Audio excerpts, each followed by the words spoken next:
Es uno de los expertos más reconocidos en México en temas de investigación de opinión pública. Es director general de la empresa de consultoría y opinión pública Parametría. Es candidato a doctor en opinión pública por la Universidad de Connecticut y en asuntos internacionales por la Universidad de Columbia. Hoy en Periférico 1313, Francisco Abundis. Vamos a ver miles y miles de spots de partidos y candidatos, muchos de ellos con pura retórica. Paco, ¿cuál es el papel de un encuestador para diseñar las campañas publicitarias de los partidos? Creo que en el análisis más básico los estudios de opinión sirven para saber las preocupaciones del elector y en un segundo momento, ya que hay un mensaje, saber este mensaje cómo se adapta para que lo entienda el ciudadano. En ese sentido, los estudios que son al principio de opinión pasan a ser electorales durante el periodo. Paco, pero yo soy candidato, soy un político con sensibilidad social. ¿Por qué los políticos que tienen sensibilidad para leer y olfatear lo que la gente quiere requieren un especialista para que se los diga? Frecuentemente los políticos, y les sonarán algunos ejemplos de esta explicación, suelen aislarse mucho de sus electorados. Es decir, tú hablas de un político en específico, una especie de político todoterreno que está en contacto con el ciudadano. Sí. No es necesariamente cierto. Te pongo el ejemplo de un diputado plurinominal, uno que no tiene que hacer campaña. Ese no está necesariamente en contacto con el ciudadano. O sea, ustedes son los lectores de la realidad. Somos los lectores de otros ambientes, ¿no?, que algunos políticos tal vez no alcanzan a ver si nosotros no bajamos ese nivel. Te pongo un ejemplo en términos de escolaridad. El promedio de escolaridad en este país es de 7 años. La mayor parte de la clase política se la pasa conviviendo entre gente que tiene universidad, que es el 10% del país, o posgrado, que es el 1%, o centésimas de posgrado, que es el posgrado en el extranjero. Creo que buena parte de nuestro trabajo es conectar a ese electorado promedio, ese ciudadano promedio, con el tomador de decisiones. Pero ¿qué es lo más habitual en el caso de los partidos? Que hagan una encuesta y vean cuáles son las preocupaciones y deseos y exigencias de los electores y a partir de ahí hacer una campaña publicitaria, o vienen los principios y las plataformas programáticas de los partidos. Acabas de poner la pregunta del debate clásico y fundamental. Yo creo que quien tiene más desarrollado el tema es en Estados Unidos. Hay un texto muy importante de un exprofesor que conoce muy bien Luis Carlos, Bob Shapiro, que escribió un libro que se llama Politicians Don't Pander, que es los políticos no se pandean o no se doblan, ¿no? Y es básicamente, tú mantienes tus principios y lo que le importa al ciudadano es esos principios por los que te van a elegir o te van a votar.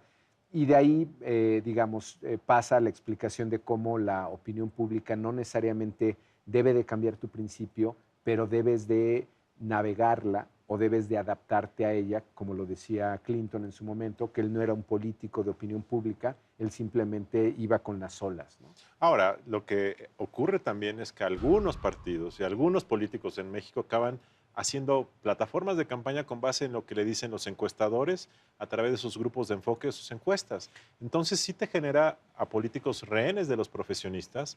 Claro, no es culpa de ustedes, pero claramente me parece que se pierde un poco esta cuestión que dice José Antonio de los principios y de la visión y de qué quieres con un país. Yo te diría que eso lo vería como un error, porque lo hemos registrado, lo hemos observado en algunas campañas. Yo creo que nosotros somos una parte de esta construcción de mensaje o de plataforma. Somos el diagnóstico. Luego vendría alguien, que no somos necesariamente nosotros los investigadores, que es el estratega, y luego podría venir una tercera etapa, que es la de mensaje. Les pongo un ejemplo que me parece muy claro de lo que pasó en la última elección en Colombia. Los diagnósticos decían que el ahora presidente, en ese momento candidato para reelección, Santos, debía de hablar de economía, porque Colombia está creciendo a 5 puntos. Cuando la gente decía cuál era la mejor parte de ese gobierno, decía que la economía. Si tú te hubieras ido con el diagnóstico, tú tendrías que haberte ido por ese mensaje. Llegó una estratega y dijo, no, esto no alcanza, esto no es suficiente, porque el de enfrente también puede decir eso. Tenemos que ir por un tema donde el de enfrente no te pueda competir. Y se fueron por la quinta preocupación, que se convirtió en un mensaje de la guerra y la paz. Tú sí puedes estar a favor de la paz, él no.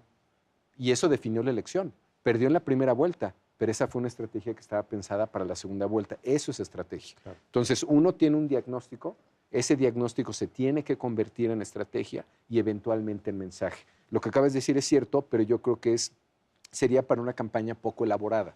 Las campañas más profesionales, más elaboradas, son las que tienen esta distinción o esta división laboral, por llamarlo de alguna manera, en la cual tienes diagnóstico, tienes estrategia, tienes mensaje.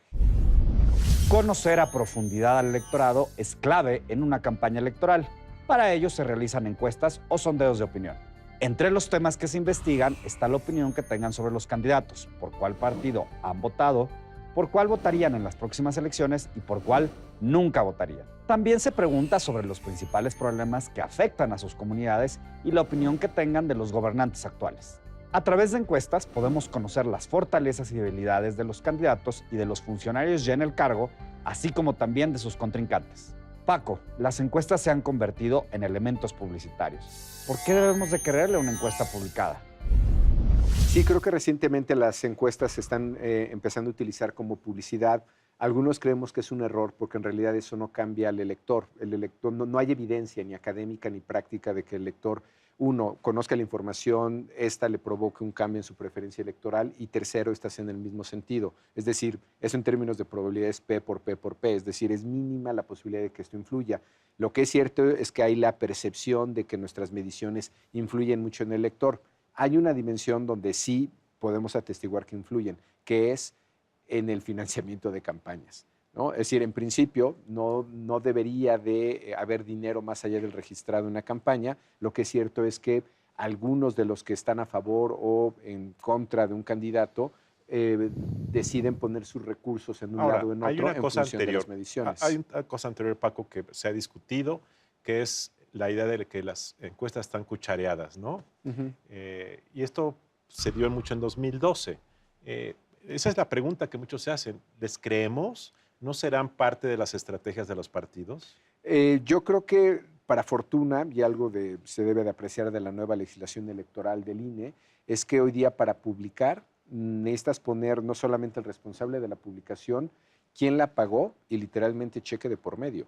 Es decir, eso implica que hoy vamos a tener, y el INE lo ve por el lado de la fiscalización, uno lo agradece por el lado del control sobre este tipo de publicaciones, porque se van a acabar las empresas fantasma, las encuestas inventadas, es decir, hoy día tienen que venir firmadas y tiene que haber literalmente quién financió esa medición, lo cual yo agradezco mucho. Ahora, en esta parte de si influyen o no las encuestas sobre los electores, hay una parte que sí, ¿no? Es decir, el famoso voto útil, en donde los electores del partido que cae a tercer lugar deciden mejor irse para a final de cuentas incidir sobre alguno de los dos punteros, es por las encuestas. Si las encuestas le están diciendo tu partido ya cayó en tercer lugar, tu candidato no tiene ninguna posibilidad de ganar, y si tú quieres puedes influir sobre los dos que sí son competitivos. Ahí sí está influyendo. Es una situación que podrías, digamos, otra vez, no hay evidencia, ¿no? Asumimos que el elector entra en esa lógica,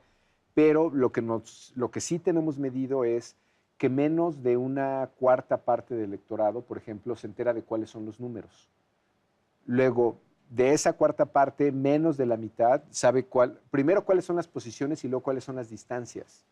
Y para esa lógica de la cual estás hablando, implicaría que el elector tuviera esas dos informaciones. Solamente uno de cada 4 electores, para hablar de 2012, sabía decir cuál era el 1, 2, 3.